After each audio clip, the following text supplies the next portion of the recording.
Good evening. I'm Leah Newman, and I have the privilege of serving Davidson College as the director and curator of the art galleries. It is my honor to welcome you tonight to a talk with Hank Willis Thomas, the artist behind our newest campus acquisition, With These Hands, a memorial to the enslaved and exploited, created in collaboration with Perkins and Will. If you attended this afternoon's dedication and reception events, I hope that you, like me, left feeling inspired, humbled, and with a desire to seek further understanding of the history of Davidson College. Hank Willis Thomas is an acclaimed conceptual artist working primarily with themes related to perspective, identity, commodity, media, and popular culture. His powerful works have been exhibited throughout the United States and abroad, and he is the recipient of many prestigious awards, including the 2022 U.S. Department of State Medal of Arts, the highest award bestowed upon artists by the United States government. His public art practice includes significant large-scale permanent sculptural installations around the globe. Over the past few years, I've learned that Hank is, by nature, a collaborator, and some of his most important projects are those that he has realized alongside others, including For Freedoms, an artist-led organization he co-founded that models and increases creative civic engagement, discourse, and direct action. It has been a true gift to work with Hank and his amazing team over the last couple of years. His thoughtful approach to his artistic practice, challenging and reshaping how we see the world, and his dedication to illuminating our colleges and our country's past, present, and future have been really extraordinary to witness and to learn from. And I look forward to learning more from him tonight. Following a presentation and then a short discussion with me, we will have some time for audience questions. Now, please help me welcome Hank Willis Thomas.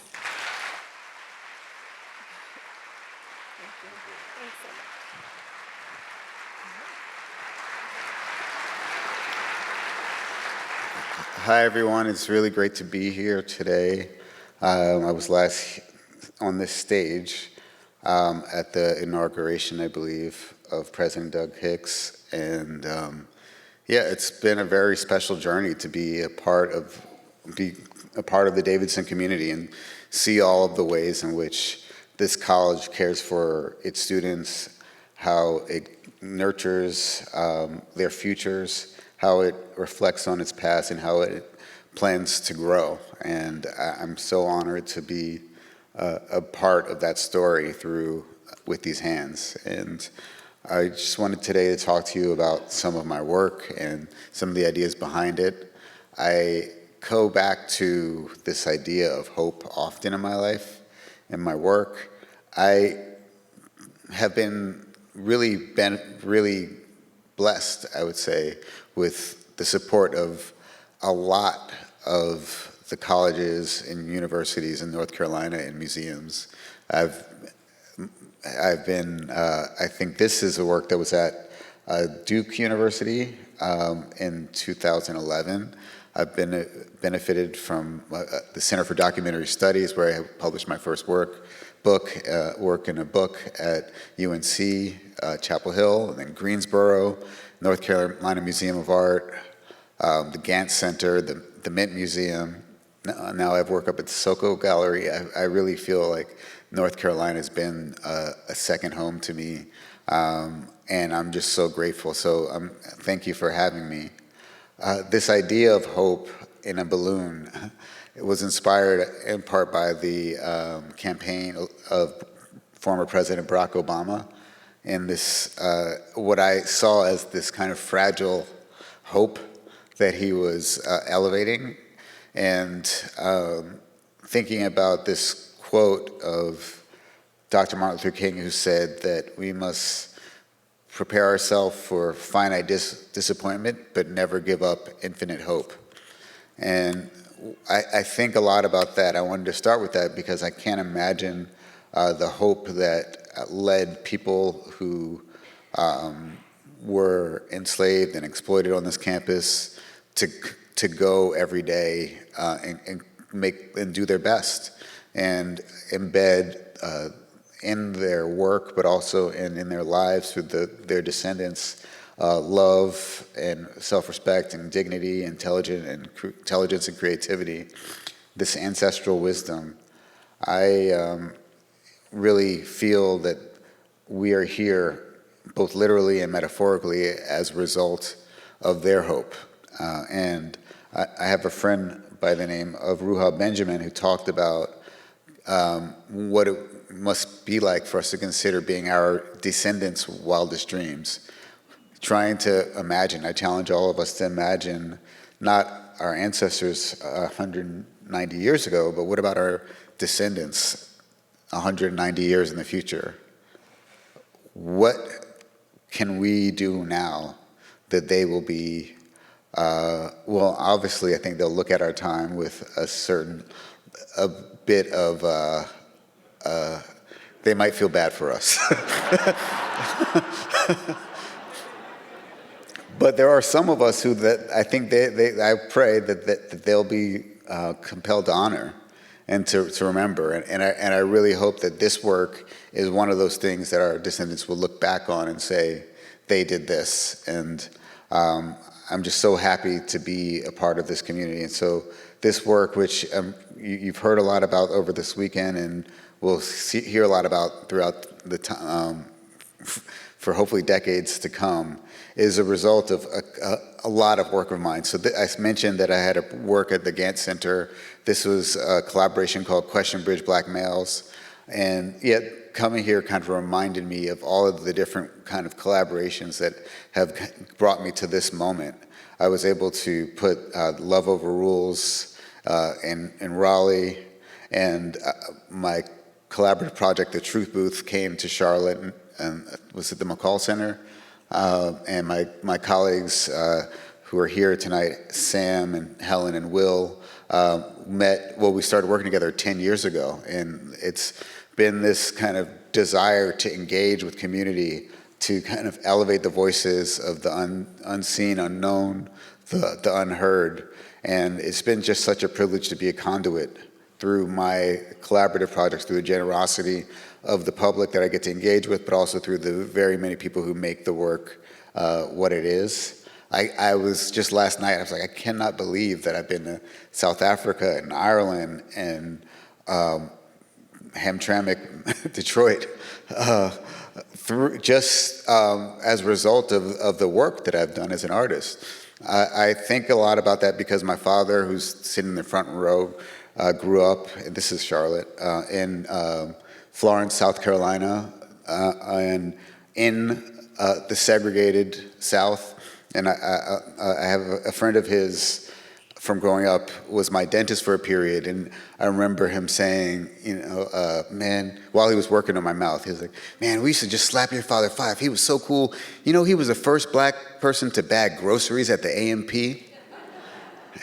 And to think about that this dentist, whose father was a dentist, was proud that a peer of his was privileged enough to bag groceries at the A&P supermarket, and that he would then go on to study physics at Columbia University and practice music and film and real estate development and all of these things. I recognize that it was through a lot of his ingenuity and creativity and the kind of tireless work of my mother, Deborah Willis, who is, I would say, probably an honorary resident at UNC North Carolina, that I kind of realized that I could use art as a way to channel and conjure energy to open doors that may be closed. And I think a lot about what it means, how art and storytelling play a role in our society. And this was a speech that, do you know, well, on January 6th, 1941, so 70 years before, or 80 years before the January 6th that we've come to know, another event took place in the United States Capitol building, and it was a speech by then President Franklin Delano Roosevelt, and I wanted to highlight a moment of that speech.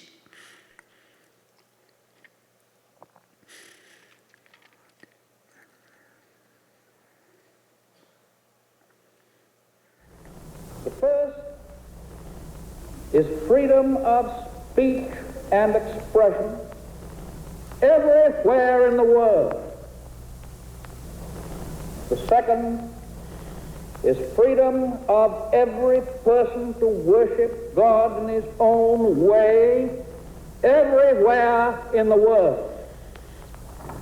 The third is freedom from want, which translated into world terms means economic understandings which will secure to every nation a healthy, peacetime life for its inhabitants everywhere in the world. The fourth is freedom from fear, which translated into world terms means a worldwide reduction of armaments to such a point and in such a thorough fashion that no nation will be in a position to commit an act of physical aggression against any neighbor anywhere in the world.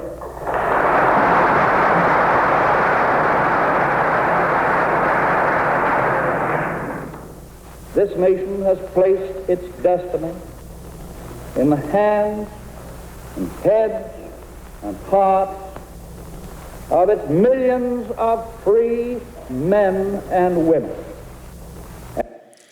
So this speech, which she gave, where he said that everyone was entitled to these four basic freedoms, freedom of speech, freedom of worship, and freedom from fear, really was part of his laying out the argument for actually participating or joining the war effort in Europe and then Asia. And I really think about how this aspiration, which was, I think in my opinion, so noble in many ways, had this other side to it, which was, when I saw these posters, I was really kind of shocked, because that's how I learned about the speech. I didn't understand the concept of freedom from want, and ours to fight for, freedom to want. And I looked into the fine print, and it said Office of War Information. So these images, which were illustrated by Norman Rockwell, were actually used by the Office of War Information to compel people to buy war bonds. And this idea of saving freedom of worship to buy war bonds, is there embedded this contradiction that is really hard for me to hold.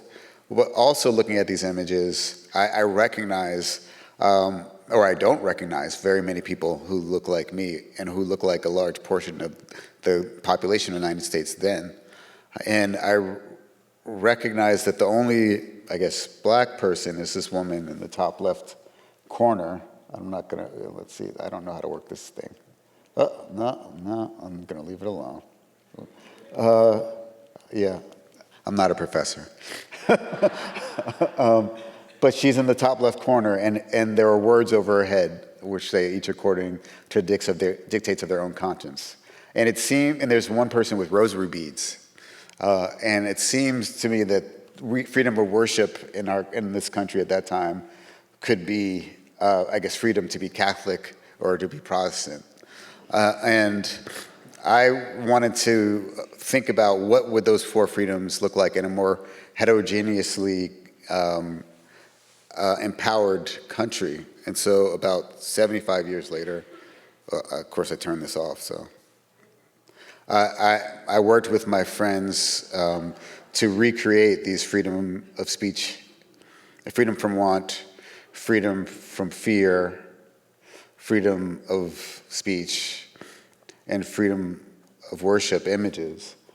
And as a result of that, when we started to photograph them, we realized that there was no 1, 2, or 4 images that could tell the story about who gets to be an American. And so we wound up making 82 different versions of these images, which were it was a pretty amazing experience to recognize that while it's often easy to tell a simple story about what a family looks like or who it should look like, that it is actually always been and always should be more complicated and more open-ended than any of us can imagine. And I've had these kind of really crazy experiences. This is Federal Hall, which is the site of the original home of the American government, and we were able to put our images out there. And so I see art, or we put them on billboards with Four Freedoms. I see art as a passport, and thinking about this photograph by a person named Spider Martin, who was there to witness the 2-minute warning given by the Alabama State Troopers to civil rights activists like the late John Lewis and Hosea Williams, peaceful activists who were attempting to challenge the United States to live up to its promise to be a greater nation through nonviolent creative civic action, through community engagement, and through utilizing their freedom of speech. And they were consequently brutalized by the state troopers. And it was a photograph and a series of photographs that were seen around the world that really led in many ways to the passing of the Voting Rights Act. And I think a lot about that because now we live in a moment where there are more images that taken in a second than any of us can make sense of in our entire lives, and we become so desensitized through social media to acts of violence that we see equally horrible, if not more horrible, acts of violence taking place on American citizens every day as we are apparently beginning to roll back the Voting Rights Act. And I'm really compelled with my work to just challenge myself and invite others to put questions into the world. So this is a billboard that was designed with Four Freedoms by an artist named Aja Monet. What are you willing to sacrifice so we can be free? This was a billboard that was put up in Chile originally during the Pinochet regime, where there was a lot of censorship by an artist named Alfredo Yar. And it says, are you happy? And that was like the only way that he could get past the censor, but people understood that. And I remember there was a big battle about 10 years ago of Black Lives Matter versus All Lives Matter in the public discourse. But very few people decided to acknowledge that Black lives are part of all lives, and that there seemed to be something in between the lines of all lives matter. And I wanted to kind of highlight that in this work. Another thing that I come back to a lot is questions and stories about love. This is a billboard that says, "Who taught you to love?" And the question in that is almost, I would say, an indictment of every educational institution that I've been to, and maybe even this one. Because we have classes where we study war, we have classes where we study philosophy and history, math and science.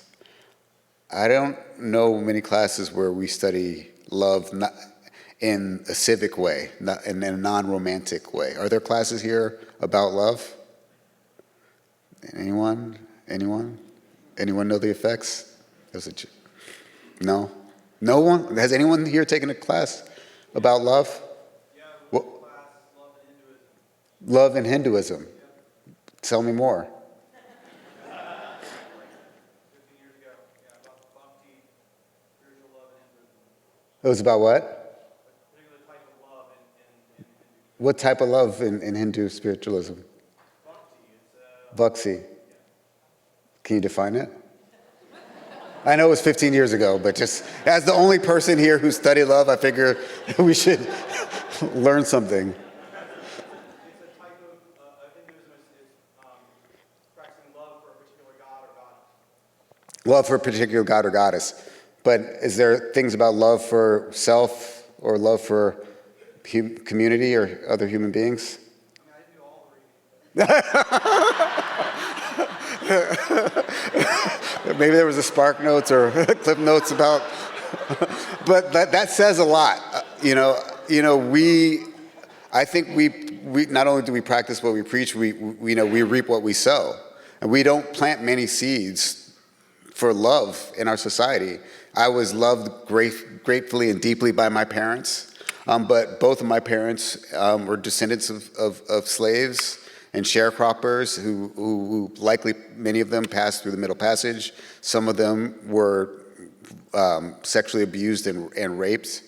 There was a lot of love in my house, in my household, but I think we've also imbibed a lot of hate. Maybe it was hate that was inspired through the media, but maybe things that are in our DNA that we don't know how to wrestle with. And I think all of us have challenges with self-love, and it's hard to love another person wholeheartedly and genuinely when you don't even know how to do it yourself, and you're not even able to talk about it, without people thinking that it's funny. So I through my work, am passively working to implement acts of generosity and love. And with For Freedoms, we here in Charlotte did a campaign where we gave people Freedom of and Freedom to signs and asked them to fill them out. We put billboards here by other artists that hopefully challenge questions about who gets to be here, why they're here, and who are we doing this for, and why every breath that we take is considered to be a gift. Thinking about things that happen on this land to Japanese American citizens in the name of human rights, in the name of freedom from fear, putting people in concentration camps, was something that we felt was a responsibility. And I like to consider myself a patriotic artist. I talk about myself as an American artist, but I learned through the work of Alfredo Yar that this map that we see on the left is not America, that America is a combination of not only over 20 different countries, it's two continents, and that we actually forget that our connectedness to the rest of the world and the rest of this hemisphere when we kind of overwrite their history and that story. And I am really grateful for the work and the sacrifices of the greatest generation, many of whom who fought in World War II and the Korean War, and were the activists who charged forward in the civil rights movement, because I believe that the post-World War II moment in America, up until now, has been the greatest time for more Americans to be alive than any time before. And I was privileged to grow up in this sweet spot after Vietnam War and before 9/11. Well, there was the crack epidemic, there was an explosion in mass incarceration, there was a short war in Iraq. There were things that were horrible, but I got to witness the fall of the Berlin Wall. I mean, one of the biggest news stories when I was in college was something about the president and O.J. Simpson. Like, those were the two major events in that maybe 15-year period that I can think of. And I think there are more events that are far more consequential and horrifying to deal with on an almost daily basis. And I live in a state of constant fear.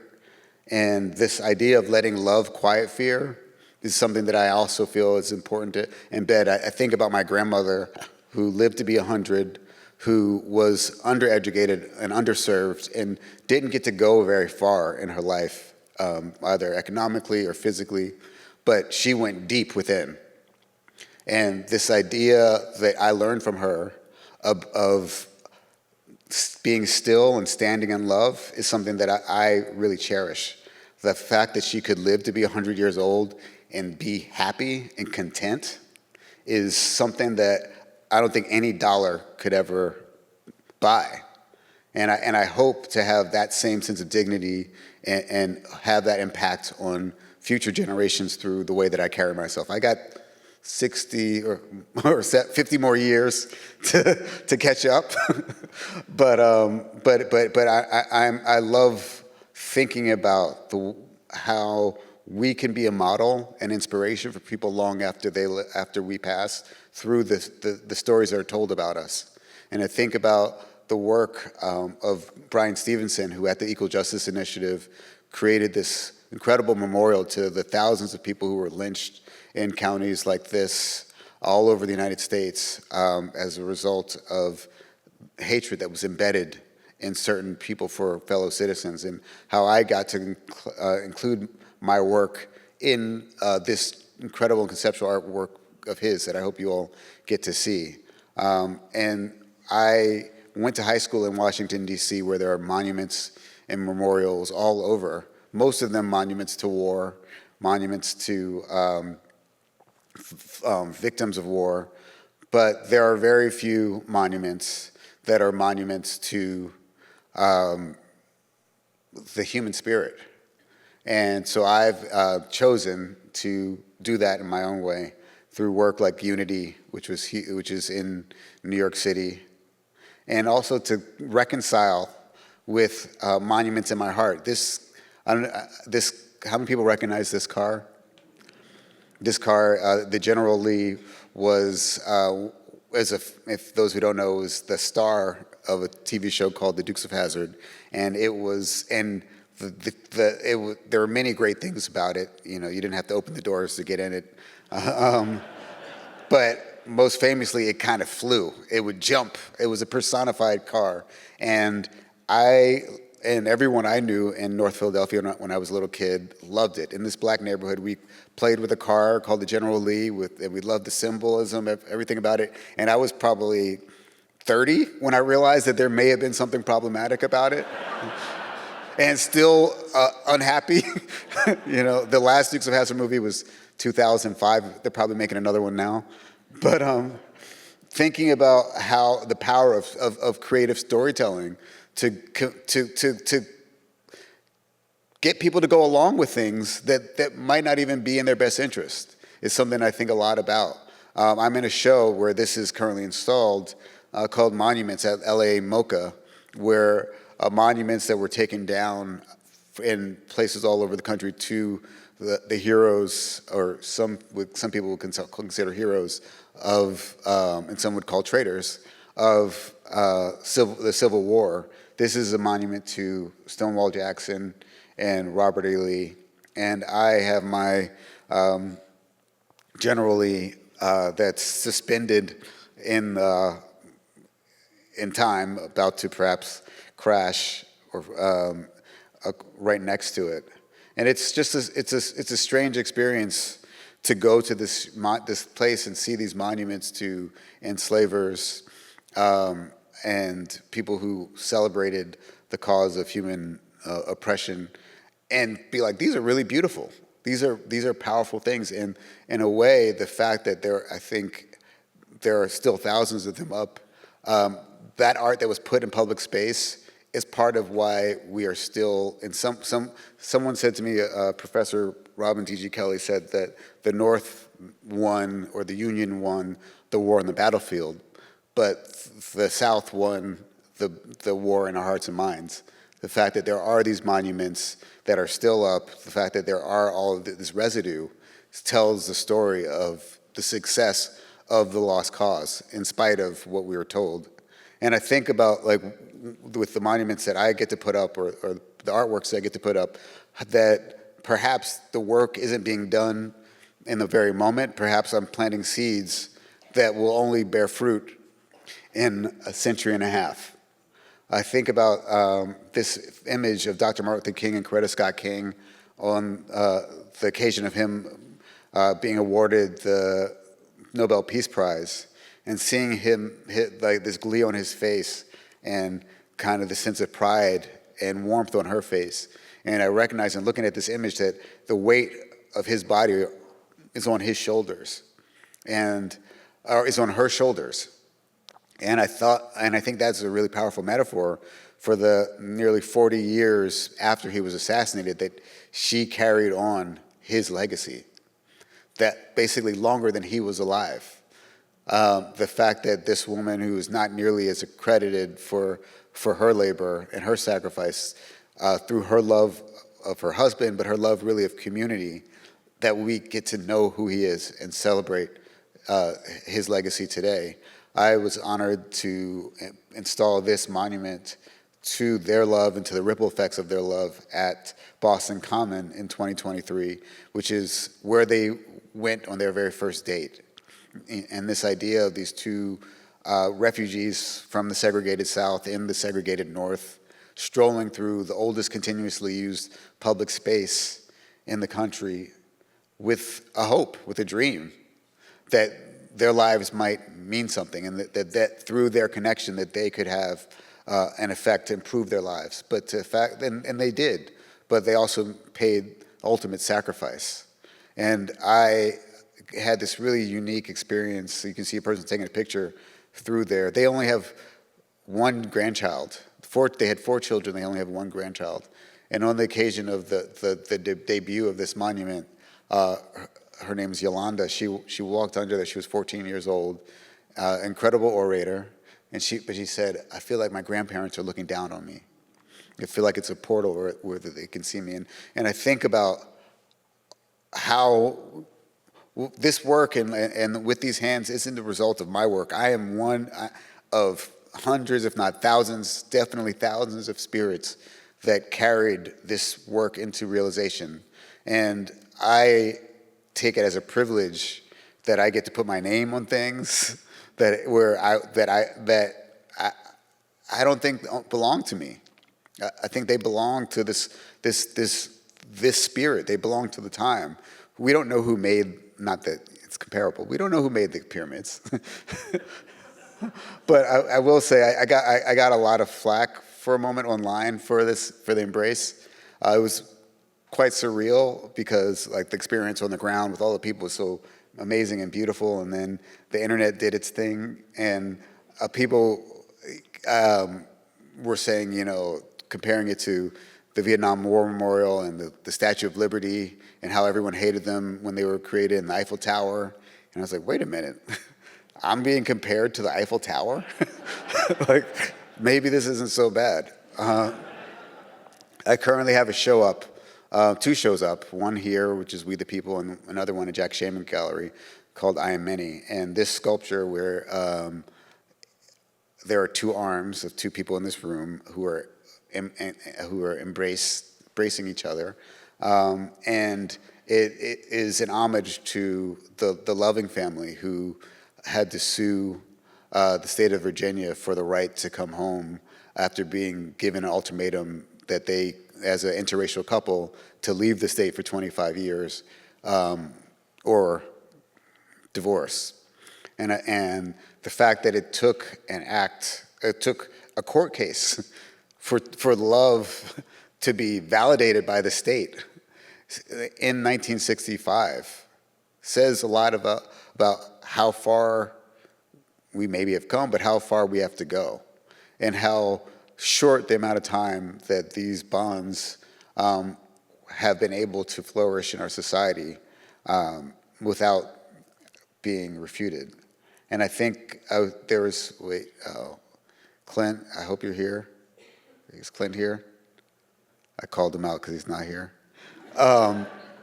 He said yesterday, he was talking about Alfred Lord Tennyson's Ulysses, where he says, "I'm a part of everyone we've met. I'm a part of everyone I met." And I think about that because that's the way that I see myself. I am not a single individual. I am a culmination of countless experiences. You know, I am many. And the work that you'll see in the gallery has these dual experiences of being visible to the naked eye in certain ways, but then if you take a flash photograph, you'll see something else revealed. This is an image of students at a public school in San Francisco pledging allegiance to the American flag.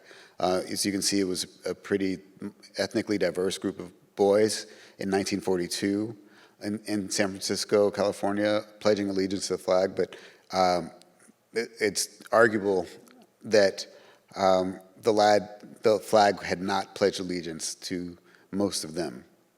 And I am constantly in my work attempting to look below the surface and challenge myself to think about the multitudes of stories that exist and the various perspectives on truth and reality and history, the complexities of hybrid identities like being African and American, and the thousands of stories that are embedded in my DNA, and the complex maze that it takes to navigate to get to the greatest ideals of America, or who got to be included and defined as a person when the Constitution was written.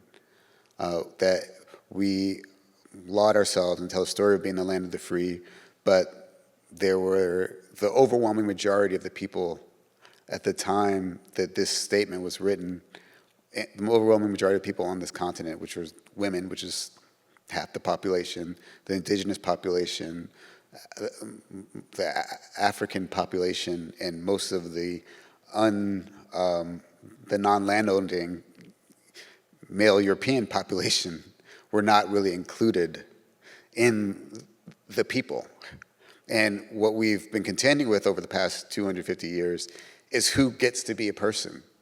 And we are clearly still navigating that, where there are people who have been crossing this imaginary line, whose ancestors have been crossing this imaginary line between what used to be Mexico, which is now the United States, for tens of thousands of years, are now seen as less of a human being for that. I think about what happens in a lifetime, the cycles, that this picture, which was taken at the March on Washington of people of various ethnic backgrounds, listening to Dr. Martin Luther King give his I Have a Dream speech, and thinking about the time that they were born, likely, we know that segregation was rampant. We know that the women in most states didn't have the right to vote. And the likelihood when they were born that people from such diverse backgrounds would come together for a cause that was not war was impossible to imagine. And Martin Luther King gave a great speech that day, but it would have not been heard or meant little at all if there weren't 200,000 plus people who came from various backgrounds to bear witness. And it's only because they were there that it's resonated for so long. He lived his whole life to give that, to be heard by those people. And all those people lived their whole lives to bear witness. And I consider them the silver lining of the 20th century. And I'd like to be part of the silver lining of the 21st century. And so my work is often trying to celebrate the underrepresented, the underacknowledged, underappreciated people of our society and people with diverse opinions. I can say what I think is right now, but I can't say what I will know to have been right tomorrow. And I find it the ultimate creative challenge to recognize that in this country, we need this diversity of perspectives. We need a diversity and accept a diversity of issues being challenged, being championed, in order for the fabric of our country to actually be vibrant. And so I constantly come back to the challengers like Dorothy Counts and her father who, what school did she integrate? Harding.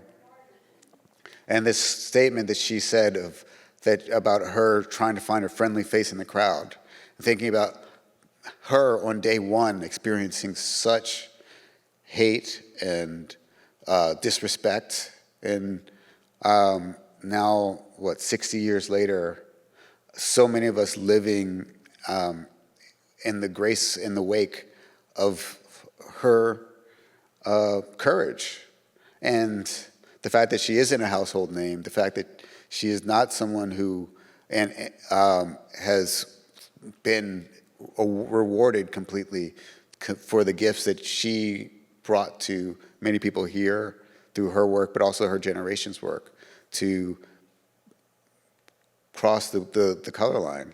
And I like to celebrate all of these women who, with their little effort and their willingness to show up, I think made the country what it could be.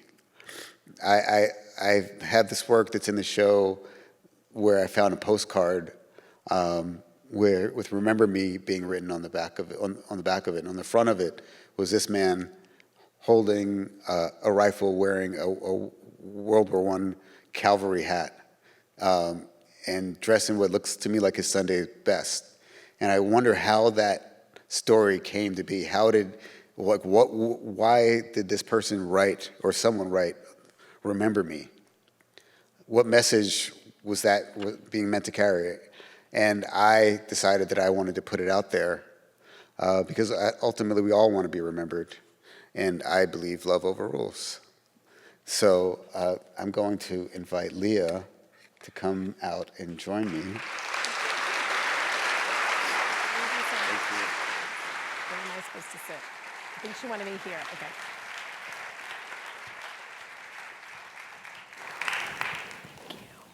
Thank you so much for that.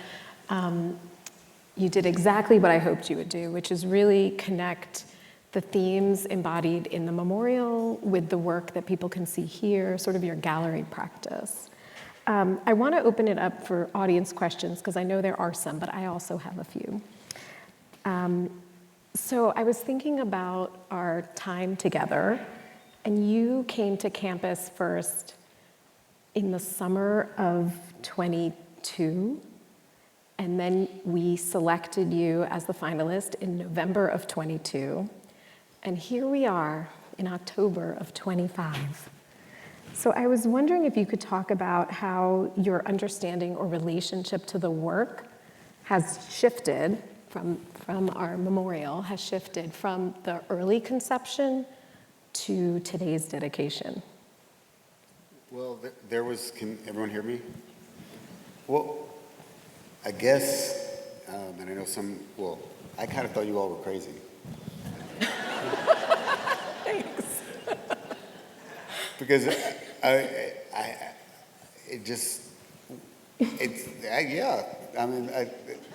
this is a very old institution with a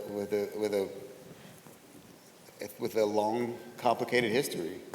And I don't think I gave credit enough to the Board of Trustees, to the greater community, that it would be willing to face parts of its past that are very complicated, that Harvard University won't face, that Georgetown University struggled to face. And so for this small school in the South to do this, I know UVA did that as well with an amazing monument. I just was like, really? Okay. If you're in, I'm in. We're in. And I think that's an interesting part of this conversation is, here we are on the dedication, and we've talked a lot about it being like this amazing milestone, but we've also talked a lot about it not being a finish line. And I think we've all been so caught up in like the logistics of things that I'm just really kind of excited to get to the facilitating the use and like what happens in the space now. Yeah, I'm just really humbled by the courage, the creativity, the boldness, the love that I think is, that I've witnessed the love for the college, the respect for the college, the love for the students, the love of the students, the congeniality, the complexity, the desire to be earnestly respectful while also being bold is something that I've learned a lot from. I also want to shout out John Follett from Walla Walla Foundry.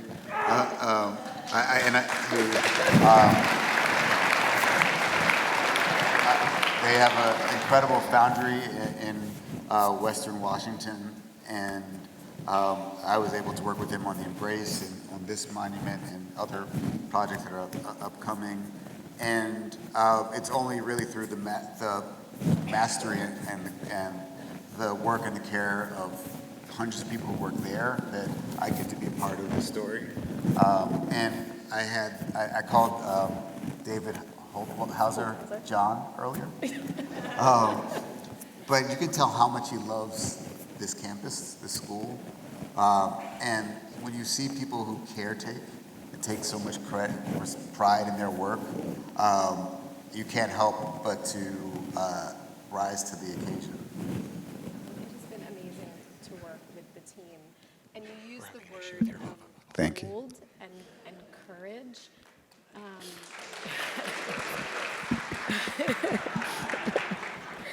You use the word bold and you talked about courage. And I mean, those are the kind of words that I use to describe what you're doing. Your work invites social reflection and public dialogue, and you're always taking risks. I think if people come and see the exhibition, they can see all the risks you've taken just in choosing media, but of course in the content of the work. And so when everything right now feels so heightened, I'm wondering if you could talk a little bit about urgency as an artist and sort of how you balance risk and urgency. Well, my father doesn't know anything about balancing risk, I can tell you that. So I didn't learn anything about that. And my mother has an indomitable spirit.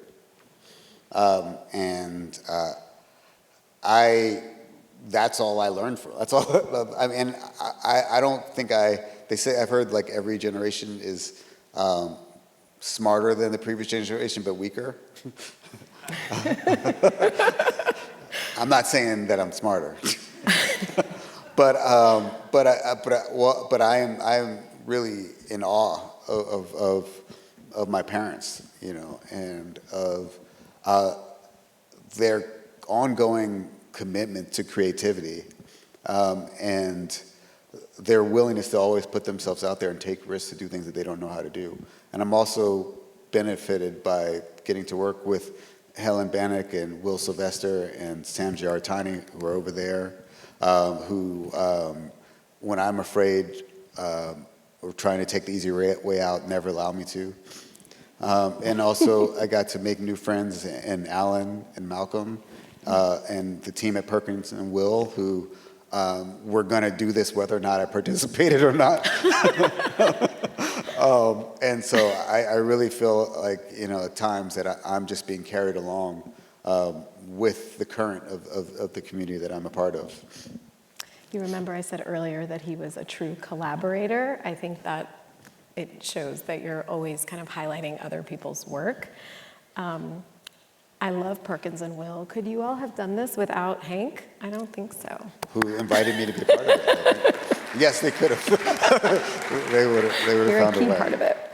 I wanted to kind of turn this over to audience questions, because I know we don't have a ton of time. There are some mic runners. Of course, we always love to emphasize student questions if possible. If you're seated on an upper level, if you could come down to our lovely mic runners, they'll be, or you could just raise your hand. First of all, thank you. My name is Michelle Serrano, class of 90, alumna here at Davidson. First, I just wanted to thank you for highlighting Dorothy Scoggins, because she is the one who integrated Harding High School, and I'm a proud member of the class of 86. So thank you so much for highlighting her.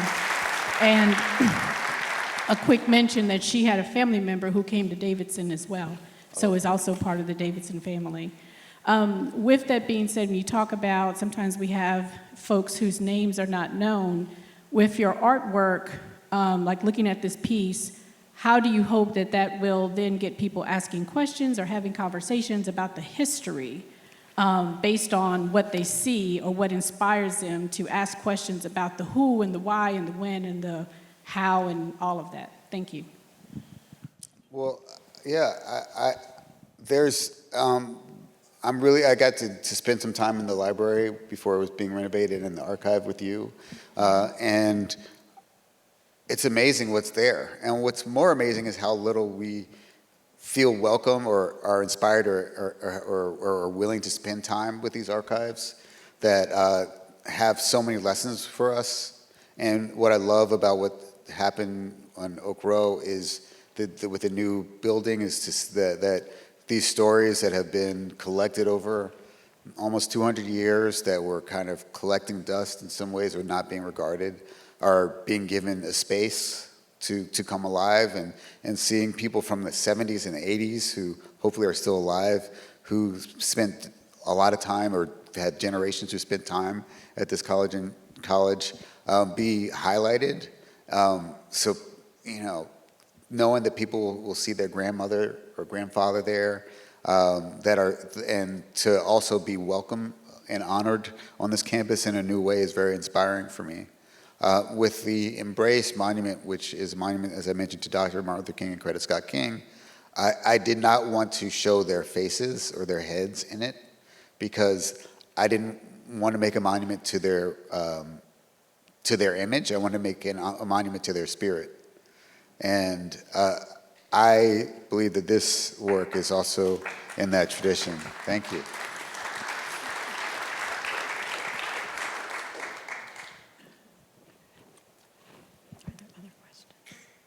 I remember when we were in the archives, we had like a full day of site visit planned. We had so many things to do. Our archivists are amazing, and we had to like drag you out of the archive. Yeah. There's a question in the front also. Right. Hi, thank you so much for coming to speak to us today. I noticed words were often central to your art pieces in the We the People exhibit. Even if they aren't immediately visible to the viewer or they change with perspective. And also this afternoon, Clint Smith read a poem at the dedication of With These Hands Sit, of words he chose specifically for the piece and the event. So I was wondering, with language featuring so prominently in your artwork, if you would talk about what language means to you in your work. Sure. Well, the reason that the truth has been a word that I come back to is because it's something that I really believe in, but I also know is a figment of my imagination. There is no specific empirical truth that can always be true except for change.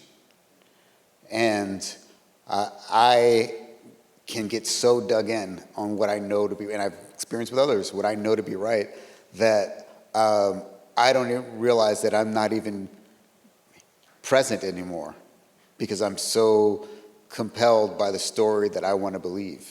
And I think humility and humanity is benefited actually by being willing to kind of get up and walk away from my truth and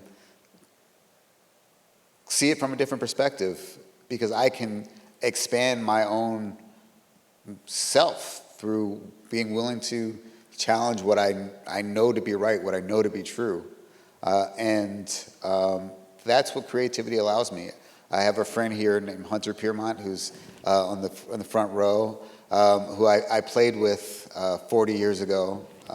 He played baseball. I don't know what I did.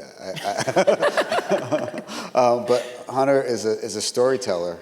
And most of playing with him was having him tell me stories and tell me what we were going to do, and me being like, that sounds like a great idea. But in play, is also a form of education.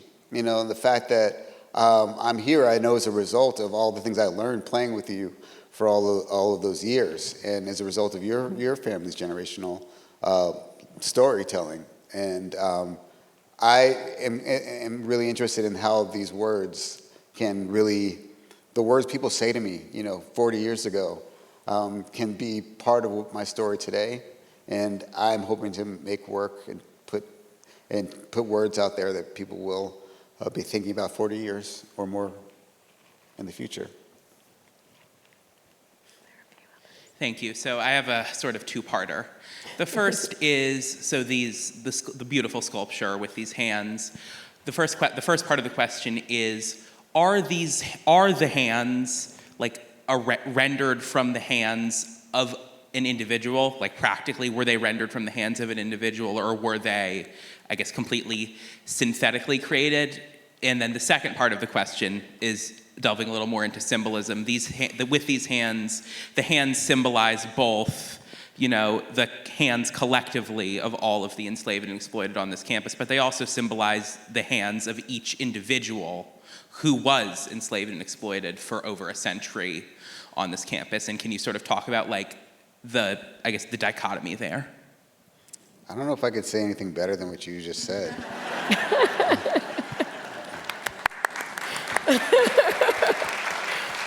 I love it when people have an answer in the question. So thank you for that. We'll be using that. I mean, it's the truth. I can't say anything better. Hi, I'm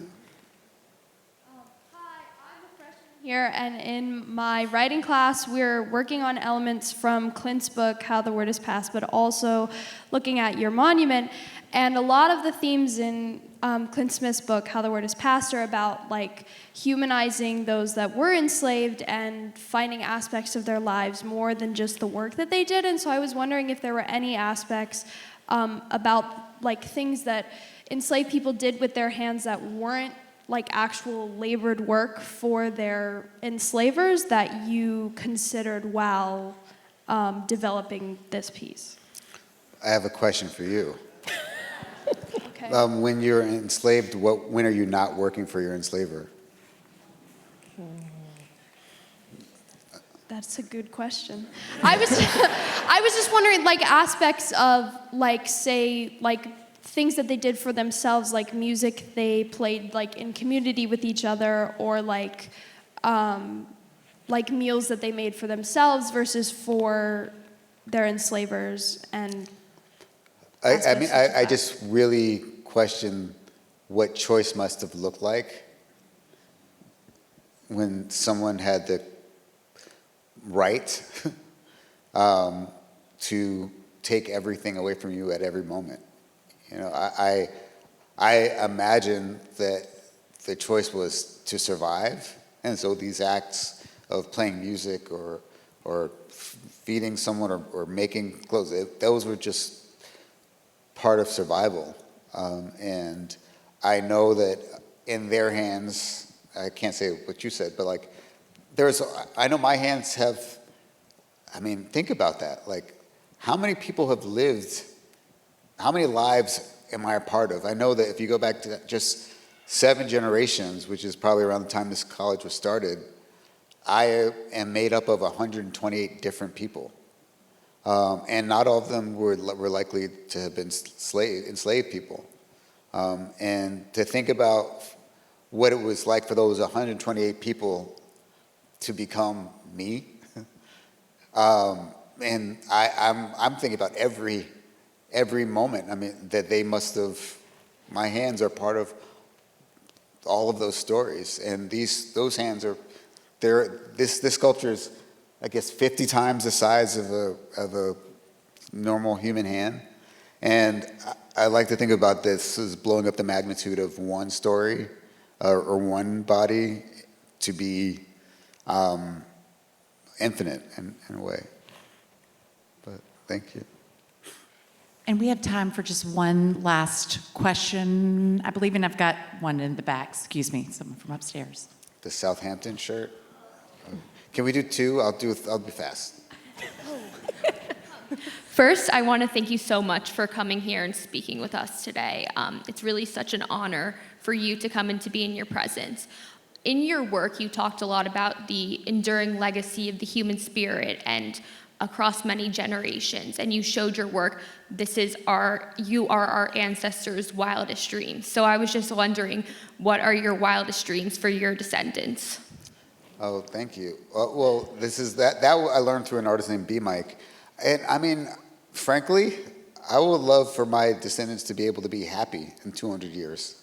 You know, that with the ways in which I've just seen what we've done to the planet in just the past 100 years, what we've done to one another in the past 100 years. My wildest dream is that someone who has no idea who I am will walk 200 years from now down this hallway, down this corridor, or under the embrace and be like, huh. That would be wild.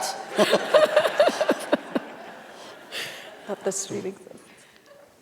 Hi, thank you so much for being here today. And your work is really inspiring, which kind of leads me to my question. What is the main thing that you want viewers to take away after seeing your art, whether that's like activism or like remembrance or like conversations?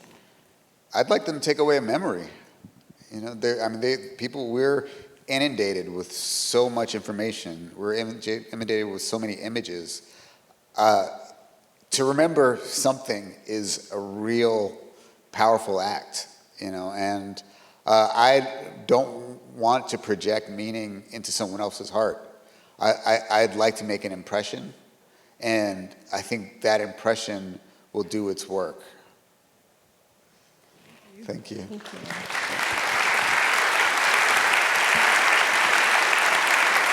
Thank you so much.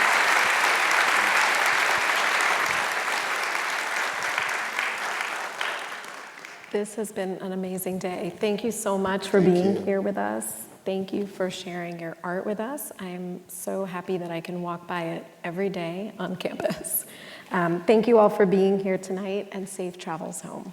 Thank you. Thank you.